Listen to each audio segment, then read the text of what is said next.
Another Winky Wednesday episode here on Locked On 49ers. Post-draft, we are talking potential Jimmy Garoppolo trade.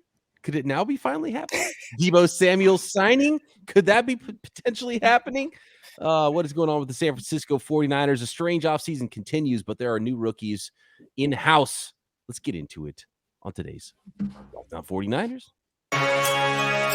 You are Locked On 49ers, your daily San Francisco 49ers podcast, part of the Locked On Podcast Network, your team every day.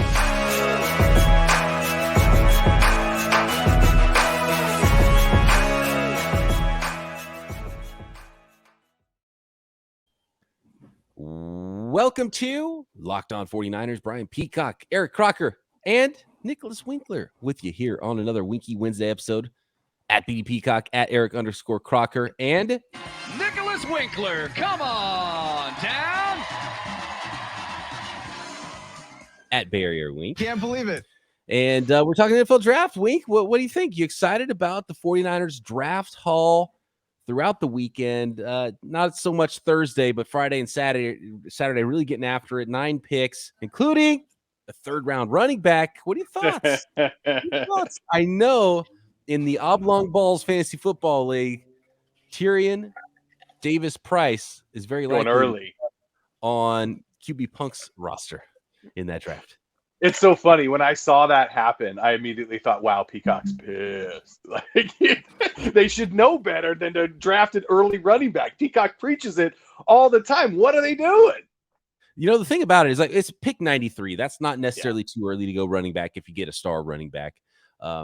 But just the way it went down with the 49ers, and last year, what did they do? They drafted a sort of bigger bodied running back in round 3, and then drafted 2 offensive linemen. And they did the same thing this year. It's like, okay, well, how many guards do you need? How many big bodied running backs that are going to be outplayed by somebody else do you need? And I don't know if Ty Davis-Price is going to be outplayed by anybody, but it was a curious move. It was a very interesting move.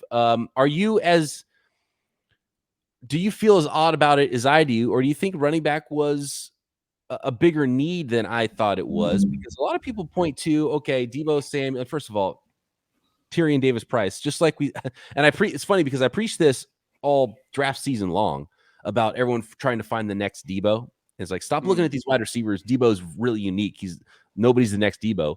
And then the 49ers draft a running back, and it's like, oh, well, this is obvious because you want to give Deebo Samuel less carries. Well, that's the problem, right? Last year. That's why Deebo did it. They ran out of running backs. I don't know if that's why. I don't know if that's why, but also what makes Deebo is that he's a wide receiver playing running back. Mm-hmm. You know what I mean? But that's why he had to play running back. He'd be less valuable. Or is he a running back playing wide receiver? Might be. That's how they want to pay him. That's for sure. You can't replace Deebo by just putting another running back in there that plays running back. You've already had the entire history of the National Football League has been running backs playing running back. That's what Deebo is not, so it's like, I understand not wanting to use Deebo as a running back, but it wouldn't change what you're trying to do at running back just because you don't want Deebo to do it. And you're not going to have the same style of runner, and Ty Davis-Price is not the same style of runner as Deebo Samuel is anyway. So if he's really good, it's not going to matter. But yeah, I was a little bit surprised that they went round 3 running back, and we'll talk more about Tyrion Davis-Price. He's a pretty good prospect, and I think it'll be exciting and maybe he'll be a better fantasy football player than my argument against running backs high is that they just don't add a lot to wins and losses in the end. But they will in your fantasy football league, and whoever is this, and I don't know what's going to go on in training camp. Is it going to be like Ty Davis-Price gets all the hype, and then Elijah Mitchell becomes the bargain player? But whoever's the second of those 2 running backs is the one I want to draft, because you always want to draft the second Kyle Shanahan running back, because the first one gets hurt and the second one goes off every single year. That's what I told my brother. My brother has a dynasty league. He's in the dynasty league, and he has Elijah Mitchell. And I said, draft that running back the 49ers just drafted. I said, and just have him sitting behind Elijah Mitchell, because he will play. Right. Or maybe now it'll be Sermon's turn to like go big, and Right. he goes big, and nobody else does anything. And That'll be week 2 or 3 that Sermon does that. So just be ready on your waiver wires. I picked up Elijah Mitchell last year off the waiver wires in the oblong balls, and it's a defending champion quarterback punks when you that's address right. the team. That's right. Defending champion. It's fine. And if I'm not mistaken, you won by a stat correction. Yeah. Is that right? Buffalo Bills defense was given too many points who I was going up against. So I thought I'd lost for 2 days. And then, when the stat correction went through, it was like, oh, wait, I am the champion. Look at that. That's pretty amazing. It's kind of anticlimactic. What a wild roller coaster. Right? Was that? Kind of anticlimactic, right? When you lose. Well, for me, I thought I'd lost. Yeah. Right. I had to go through all the depression 2 days of like another second place finish. And then like, wait, this is how I'm going to win? This is wild. No, back to the Niners draft. You mentioned it. We talked last week when Croc was off doing his thing, being big time at the draft, which was awesome, by the way. I tuned in quite a bit, buddy. Well done. We were talking about what we thought their needs were, right? And we were like, secondary, offensive line. Like, this is where we didn't mention running back. We're like, maybe running back, maybe wide receiver, this and that. We mentioned edge as maybe, and then it's like edge, running back, wide receiver. And then, then they started going after some O-linemen and some secondary help there later. But as it's happening, I'm just like, what are they doing? What's going on here? It seemed, but it also seemed true to form. It just seemed like the Niners go for their board. They don't go with, this is an area we need, so we're going to take the best guy there. No, we're going to go with our best available player that we have on our board. And they were clearly doing that because those weren't exactly areas of need. And I do agree with that philosophy. I'm really big on taking the highest player on your board rather than, I need a center, so let me draft a center with my first pick. Because if you look at the 49ers and a lot of their picks and who's been the most successful, it has been guys in 5th round, 6th round. Like you've gotten guys that contribute in any round. So I don't care where you take the guy, just take them. But if we're talking about value and taking the running back in the 3rd round, like that's where it's like I get taking the best player on your board, but where does that fall in the value of things? Where maybe there's a defender that would have a little bit more impact than a running back, unless this running back, if we're talking about he's coming in and he's going to be your 2-down back and then Elijah Mitchell's going to kind of spare him. Like if you're planning on utilizing him that way, then I get it. But, and I get the gripe with a lot of fans, Croc, all the injuries, Croc, Deebo Samuel had to do this, that, and the other. And it's like, I get the, okay, then draft a guy 4th round, 5th round, 6th round. Why does that have to be 3rd round? That's still, to me, a premium pick. Like a day 2 pick is still a premium pick to me. You should be trying to draft starters in rounds 1 through 3. So, if he's going to start, then that's different. Like if you're telling me you don't plan on starting Elijah Mitchell and you feel like either this guy will push him to start over him or just in general, it was just a goal to start this guy, then that's different. All right, like good job. But if you don't view him that way and you draft a guy in the 3rd round, which to me, day 2, that's a premium pick. And it's just to kind of, okay, Elijah Mitchell, it might be a little banged up this week. Or, we don't want to have Elijah Mitchell run 27 times, just 20 times, and somebody else gets another 7. Then that's when I'm going to be like, all right, come on, where's the value in that? The argument. Was Sermon a 3rd round pick? Who's that? Wasn't Sermon a 3rd round pick? Yeah, they traded up in the 3rd round to get him last year. Yeah. And you could learn from it. That's that. And what's funny is, part of it is like, it's a bigger back, so he won't get injured. Sermon got hurt on his first carry. Remember that? He got he got blown up. Yeah. Did he fumble too? But the argument that you need to draft a running back early because they get hurt so often is the argument why you don't draft running backs early, because they get hurt too often.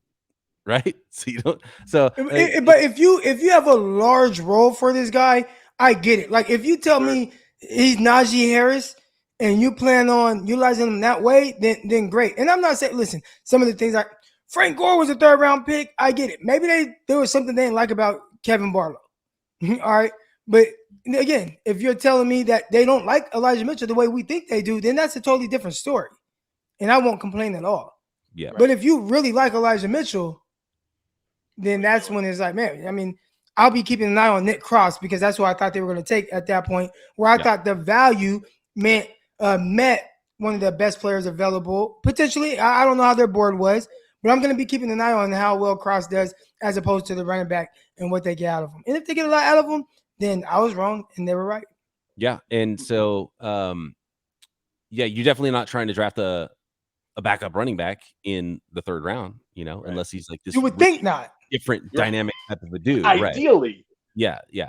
And I want to talk a little bit about safety, a little bit about center later, because those were the 2 biggest needs going in, and they didn't draft either one, really. So let's talk a little bit about that coming up next. I want to talk about where the 49ers are at with Deebo, some of the offers. We have gotten some confirmation on what those offers were that the 49ers turned down during the draft for Deebo Samuel, and where that situation is now coming up. But first, I want to tell the folks out there about Blue Nile.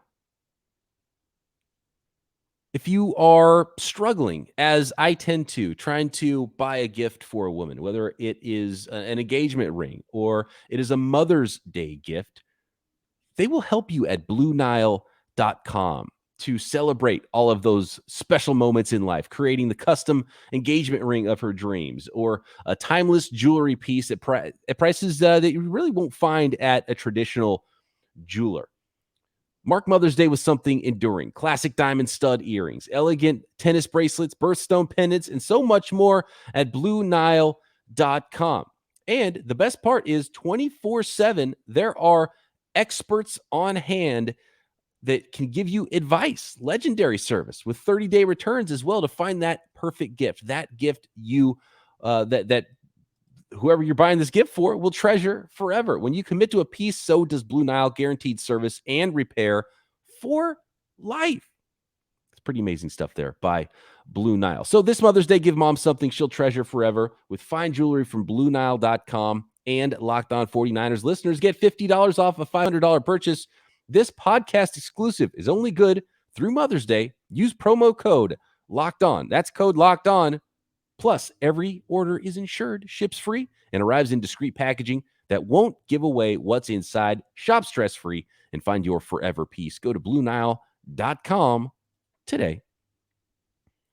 Thanks again, everybody, for making Locked On 49ers your first listen. Make sure you check out everything else going on in the Locked On Podcast Network. Go back and watch all 7+ hours of live coverage featuring Eric Crocker of the NFL draft, or fast forward to the parts where I show up and talk about the 49ers picks. We had a lot of fun there doing the Locked On NFL live show. You want to go to Locked On NFL and subscribe to that channel. Not only we get content like the live NFL draft coverage, but the Peacock and Williamson NFL show is now on YouTube, started on Tuesday, and we are on the Locked On NFL channel as well. So go subscribe there to Locked On NFL channel on YouTube.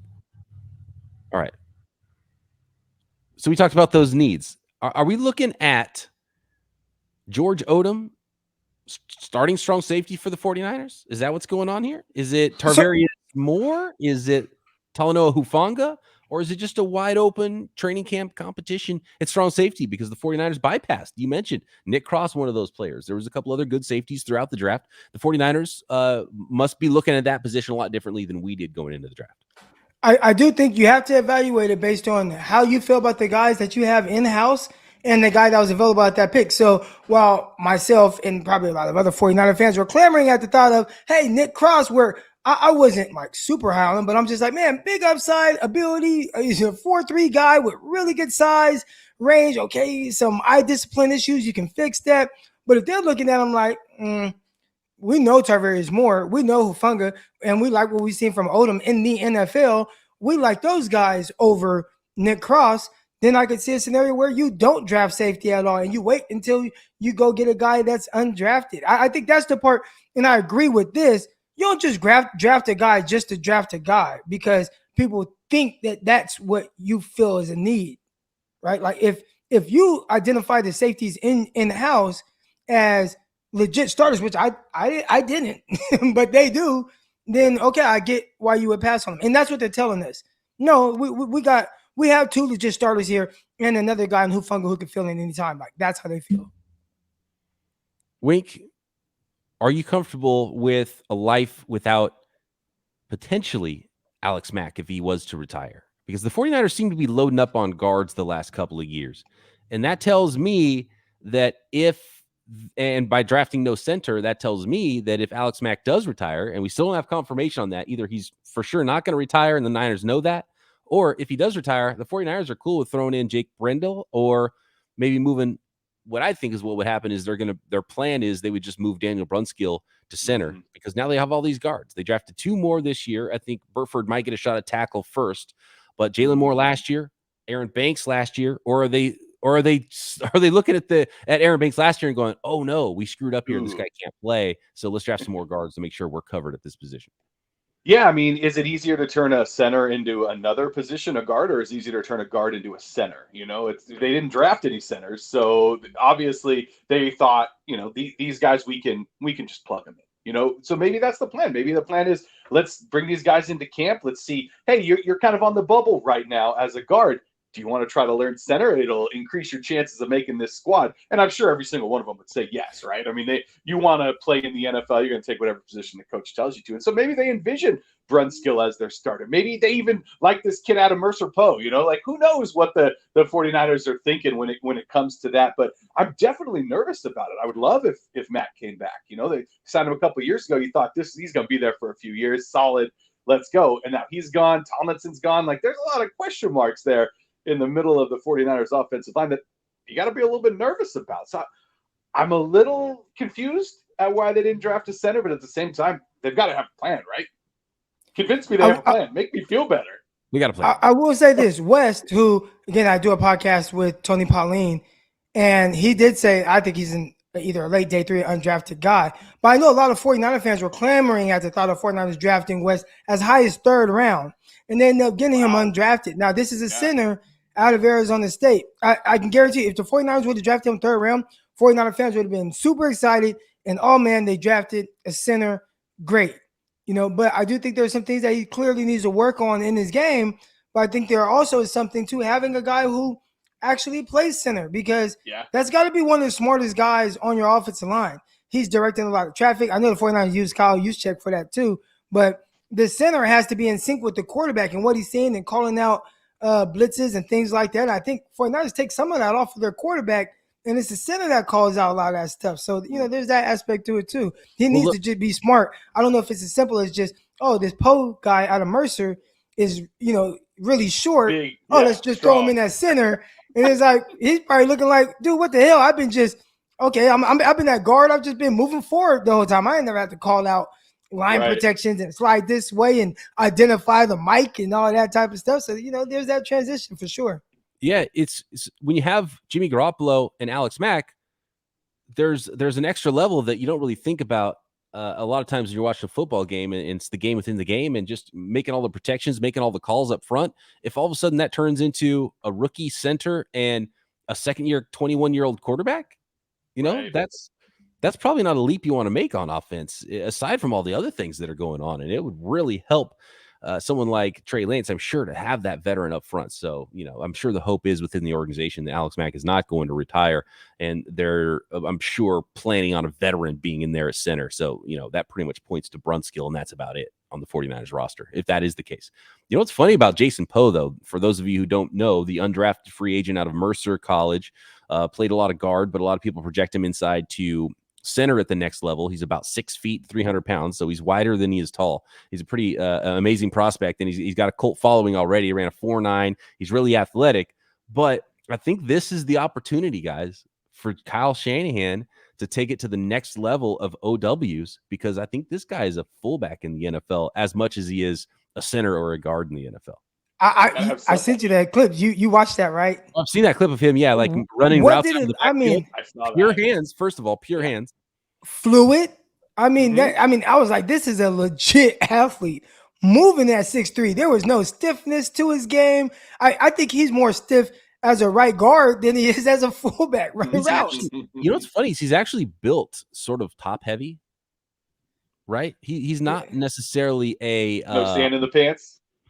It's weird. It's weird that he would be sick. He's a really interesting prospect. It's weird that he would be that athletic at 6 feet, 300 pounds, but his weight is not low either. He's kind of, he's a weird prospect. He's a weird prospect. And maybe it's just that he's so short that he can stand up out of his stance and he doesn't have to worry. He can still be the low man. Maybe that's part of it. So he's never really had to play low because he's already been so low. But an oddball, but he's so athletic. Seeing him just run routes out of the backfield looks supernatural. See him in that heavy package, man. That'd be good. See it. Look, and he's going to be on the practice squad. It'd be shocking if he actually made the roster, but I want to see him in the preseason in the backfield at least one time. Can we have some fun, Kyle, please? Got to have a secondary plan, right? For Juszczyk there. Come on. Right. Yeah. Let's go. And I think Josh Hokett's still around, right, on the roster somewhere. But yeah, if maybe the next OW up after Kyle Juszczyk is undrafted free agent Jason Poe. That'd be kind of fun. So no center, no safety. No, they did get center, just not in the actual draft. They didn't draft. Well, yeah. Right. So Donovan West, an interesting one. You're right though, Croc, because Donovan West, like throughout the draft, people are tweeting at me, and I was putting my list of this is who I like best available in this round. We're coming up on pick 93, and I listed some guys, and everyone, and I would so many people, they hate Donovan West, center, Arizona State. 49ers love Arizona State. I was like, yeah. I was like, I would wait. I didn't really see it with him. The more I watched him, actually, the less I liked, and he's a fine prospect. I didn't think he'd go undrafted, but I just didn't think he was necessarily a third round guy. But when it got to 5th, 6th round, I was like, why has he not been drafted yet? He's a pretty young prospect. He played a lot of center, even though he's pretty young. So I don't know. Interesting there that, and obviously the 49ers had, some kind of grade on him because he was a priority free agent and they gave him a little bonus and he signed pretty quickly after the draft with the 49ers. And maybe he's the backup center. Maybe he does make the roster for the 49ers. And, I would say there's probably just as good as a chance that Donovan West makes the roster as Brock Purdy does. So we'll see what happens there.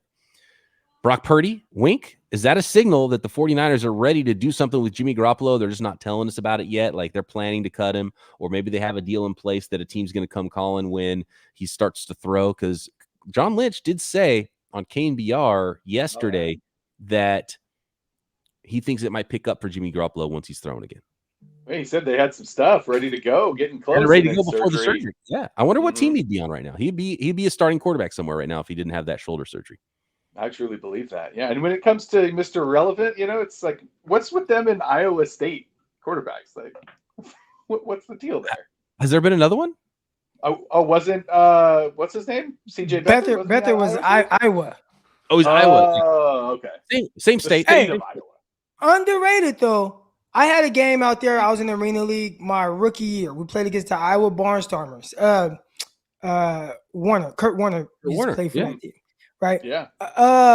Underrated party town. They had this thing you walk in and it was like all kind of bars. I mean, it was like popping. I was like, what the heck? They're in Iowa? Who would have thought? It was amazing. Wow, incredible. No, I'm not even sure he's gonna make the squad, right? I mean, they love Sudfeld. Come on, he's the backup. Well, they've taken 3 quarterbacks numerous times, so they might just keep 3, but right now they got 4. So we'll see. One's making a lot of money. I will say, and we'll get deeper into the scouting report on Brock Purdy. I could see why Kyle Shanahan likes him. Quick decisions. He's got really good feet. Obviously, he's not a height, weight, speed monster or anything like that. That's why he was still around in the 7th round. But I can see why Kyle Shanahan would kind of like him, and I think he's got the perfect hand size to hold onto a clipboard real tight too. So he could be a long-term backup for the San Francisco 49ers. Let's get into the Deebo stuff and some of the offers the 49ers turned down during the NFL draft. What we think is going to happen there.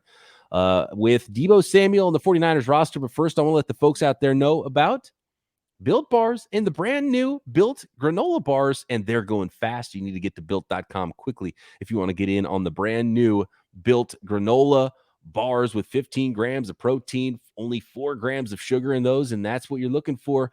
If you're looking for a snack, something healthy, something that is good for you, and most Built bars contain only 130 calories, only 4 grams of sugar, only 4 grams of net carbs, and 17 grams of protein. And with summer coming along, you're going to be going on summer trips, on vacations, and you need food on the go. So make Built Bars that snack. It's the perfect snack to take with you on family vacations. Get them in your luggage, in your bags, in your kids' backpacks, in your car. Make sure that everyone has a bar so you are fueled for your summer adventures. Tons of great flavors. I love the peanut butter. They've got coconut marshmallow, churro coconut puff, double chocolate, cherry barcia, mint brownie. If you're not sure what flavor you want, get yourself a mixed box, or build your own box of Built Bars with whatever flavors you want, and you can get 15% off with our promo code. Go to built.com, use promo code LOCKED15 to get 15% off your order. That is promo code LOCKED15 for 15% off at built.com.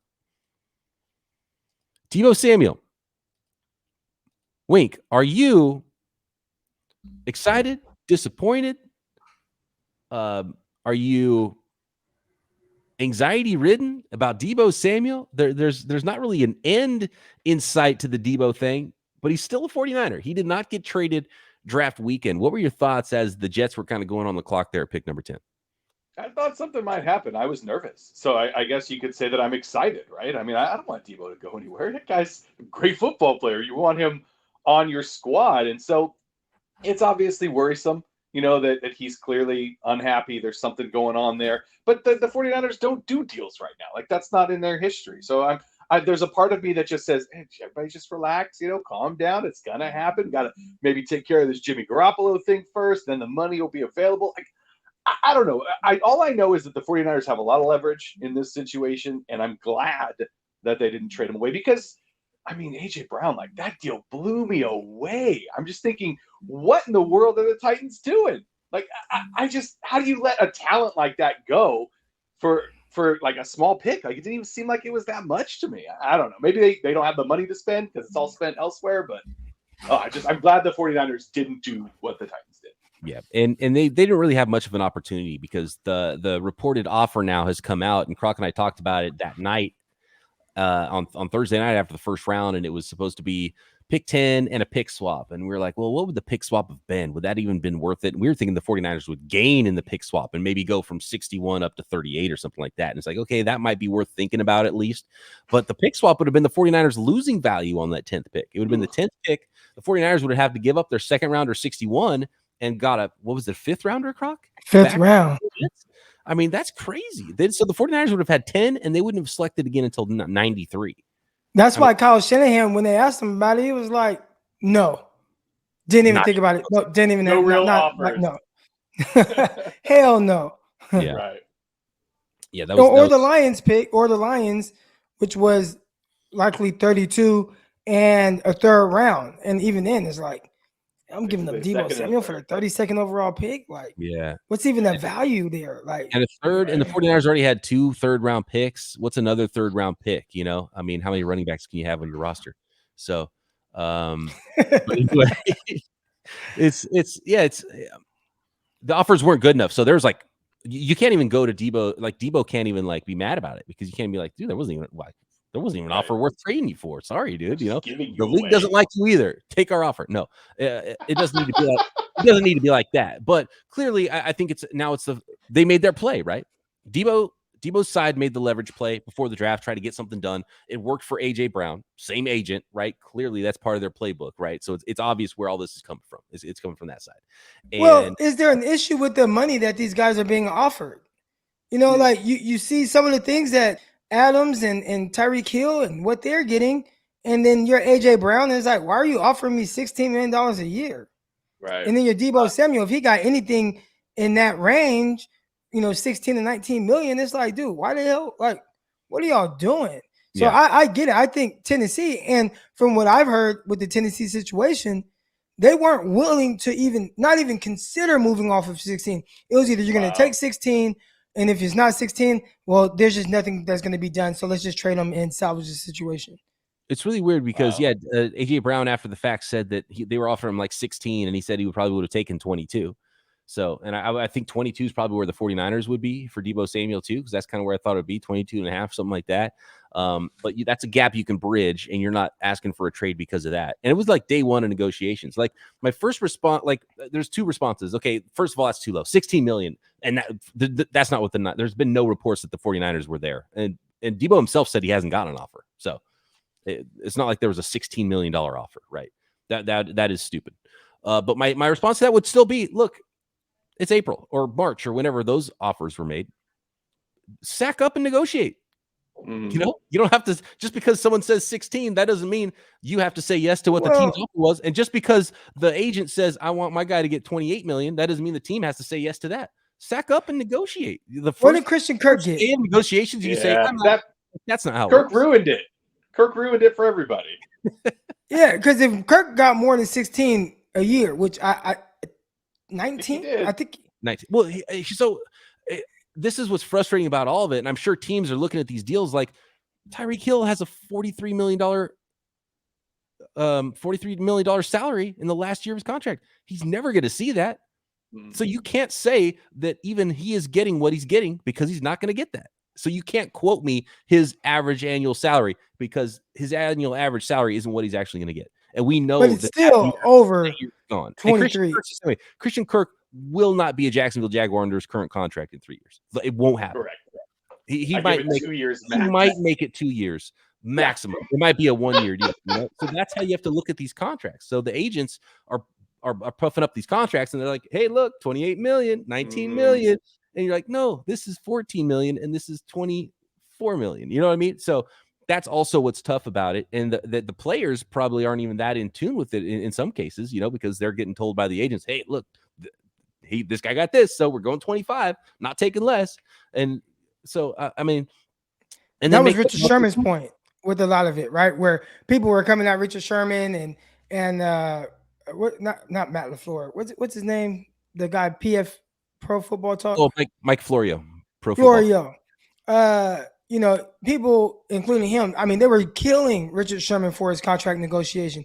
And it's like, these dudes talk about my contract negotiation when these football players get like these trash fake contract offers and they sign those deals that were made up by these so-called agents who are better at negotiating than I am, and I'm pretty sure Richard Sherman's looking at it like, look, I played all 3 years of my contract. Yeah. And I got paid and I was all pro. And at least I got things that were on my terms instead of some fake 1 year contract that a lot of these other guys are signing. Who's talking about that? And we did see some guys. He talked about JC Jackson and how JC Jackson's contract, how is JC Jackson getting well below the highest paid corner when he hit the market? Nobody's had more interceptions than him over like the last 4 years. He hits the open market and still gets less and still doesn't come out the highest paid corner. And then the guy like Denzel Ward, who has same agent as Deebo Samuel, ends up being the highest paid cornerback in the league. So, yeah, there's a lot of fake contracts out there. So, yeah, I agree with that. Christian Kirk might be one of them, but Deebo Samuel is not trying to be one of them. He wants the real money. You got to respect that, right? it's all about that guaranteed cash. Yeah, and I think the guaranteed, it's a lot less than I thought. I guess it's there's, I'm learning, y'all. I'm learning. Yeah, my contract, I had 10,000 guaranteed. This is a good point, though, because you see the guarantees, but the guarantees aren't like 100% guarantees. There's like, oh, here's a bonus over here, and the bonus is kind of over here, and it's this kind of guarantee or an injury guarantee or injury guarantee. So the agent, the first number you see is the one that the agent puts out there, and so other players see that and be like, ooh, I want that deal, but that deal's not really what the deal is. AJ Brown got 57 million guaranteed, but not fully guaranteed. It's like 40 million fully guaranteed, and then 57 with the injury guarantees. Yeah. So, and if you're looking at the numbers, $25 million per year, so 40 million guarantee, you're guaranteed through most of the second year of your contract. And guess what? Year 3, you can get cut, right? And probably will. And for Deebo, okay, let's say, so Deebo wants $25 million a year, right? Okay. 5 years, 125 million, right? 5 years, let's go $25 million per year. And the last year, it'll be worth $40 million. And we're going to cut your ass. So guess what? Now you're making $21.2 million per year, right? So congratulations, Deebo. You got $25 million per year, but now we have to cut you and we can't do another deal with you in 4 years. And I think that's what probably the Titans and probably the 49ers, because if you're doing a deal with Tyreek Hill, you don't care about 4 or 5 years down the road for Tyreek. You're trying to get his value right now. The biggest one was Von Miller, 6-year contract. He's going to see 2 years of that, and there's something like 60 million in the last 2 years of his contract that clearly he's not going to see. Right. But there are older players that are going to be reaching sort of retirement age or an age that you don't care. You already know that the contract is shorter than what it was on paper and they're going to be gone. But for Deebo Samuel, you kind of don't like, he's hitting his second contract. You probably want to be like, man, this guy's great. Let's sign him to a third contract. But if it's structured in a way that you're going to cut him before the last year, you won't have an opportunity ever to resign him again the next time unless you do some restructuring or something. And maybe that is still something that's a possibility. So you can do anything with funny money at the end of contracts. And I'm sure the 49ers can structure a contract where they pay Deebo what they're trying to pay him, but it looks like it's $25 million per year. And who knows, that maybe that's what the deal ends up looking like for the 49ers. And he actually gets $22 million. And then the last year, there's a whole bunch of money that he's never going to see. But then that would mean you have to cut him, and you don't have an opportunity to re-sign him again after that. And for a younger player, you probably want the opportunity to see the third contract too. You know, I just hope that if that's what it takes to get it done, then they get it done, right? I mean, as a 49er fan, that's what I'm looking for. And yeah, if you're the 49ers too, I mean, I guess it doesn't matter. Year 4 or 5, I guess you're signing him for 3 years, and whatever that contract looks like in years 4 and 5, you're not as worried about it because you're trying to get a deal done for now, and you can backload it. You can do a lot of different things and let the agent puff his chest out at the end and talk about money he's never going to see if he wants to. But that's just the way that contracts go in the NFL. So that's what makes all of this also so weird. And the guarantees is probably like the fully guarantees is where Deebo should probably be looking. And even if you take less per year than what AJ Brown got, try to get those fully guaranteed dollars, because even if he never takes a carry as a running back again, just his physical style, you might not last that long in the NFL. I'd be all about the guarantees if I was these dudes and I think the league is starting to creep a little bit more towards guarantees. Obviously, we're starting to see a lot more of that. It just seems like the right way to go for any sort of a physical type of a player like Deebo Samuel is. And that's not even counting the carries he's going to take. Right. I don't know. I don't want to go down this road. We're out of time anyway. But Deebo Samuel's a 49. They're going to get a deal done. Done. Did you see that he liked a post? This is what people tell me about. This is what people tell me about on social media. Deebo Samuel apparently liked a post that said the 49ers and Deebo Samuel can figure this out. Good. So they can. It's true. They can. Right. So. They can. But will they? Right. And the leverage play is over. There's really no trade that would even make sense at this point. How about at some point you start itching and want to get back on the field? You start getting that it was cool. Like football season ended. You had some time off. You had some time away. Okay, you party a little bit, and then now guys are reporting the OTAs, and it's like, I do kind of miss my teammates. Right. It'll be like right before mandatory mini camp or right before training camp. Deebo Samuel will wake up one day and be like, "Oh my God, thank God I did not get traded to the Detroit Lions. Let's go to camp. Let's not get fined $40,000 today, and let's go to camp." You know what I mean? Right. So Deebo's staying with the San Francisco 49ers. Never in doubt, hopefully. And then we'll see what happens. It was in doubt. We were all scared. Never in doubt. All right, good stuff. Wink, thanks for joining us. Hold on, real quick. There are some people out there that are taking like these victory laps, like it was all fake, and it's like, dude, this is over. A real situation. Yeah, they're like, oh, I told y'all he was gonna stay, and it's like, yeah, it's easy to say he's gonna stay, but he legitimately requested to be traded. Like that was a real thing. He wanted to be gone. They couldn't figure it out. John Lynch was up there at the podium looking like, I don't know, like his best friend just died. He's trying to figure out the situation. How do we figure this out? Teams really offered draft capital for him. Like that was a real thing. And there are people out there like, oh yeah, he was never going to get traded. Like, I don't buy it. People are crazy. I don't buy it. That's Never in doubt. Deebo Samuel will retire a San Francisco 49er. All right. Thanks everybody for listening and making us your first listen every day. Croc and I back tomorrow. We're breaking down more prospects, more in-depth reviews of the 49ers 2022 draft class. Make sure you're listening to all the other podcasts right here on the network. Locked On NFL Draft, the Peacock and Williamson NFL Show. Go subscribe to the Locked On NFL channel to find us on YouTube. They're breaking down the entire league daily. Talk to you tomorrow right here. Locked On 49ers. See you.